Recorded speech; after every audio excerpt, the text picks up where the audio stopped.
Syukuran atau kenduri khatam Al-Quran di lingkungan Marapi Gampung Lambaru Sekep, Kecamatan Kutalam, Banda Aceh, merupakan sebuah tradisi yang rutin dilaksanakan pada bulan puasa oleh warga Marapi.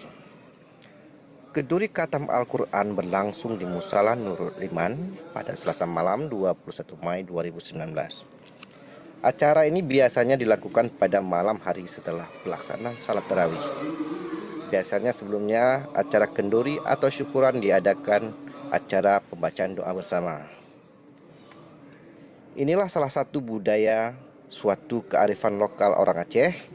Namun sekarang tradisi ini sedikit demi sedikit hampir hilang. Pada beberapa tempat tradisi ini biasanya hanya digantikan dengan acara berbuka puasa bersama saja. Kegiatan khatam Al-Quran di lingkungan Marapi dipimpin oleh Tengku Amin, Imam Musala Nurul Iman. Harapannya kegiatan seperti ini tetap selalu ada di setiap tahunnya pada bulan suci Ramadan. Demikian ungkap Ketua Badan Kemakmuran Musala Nurul Iman, Saudara Safarudin.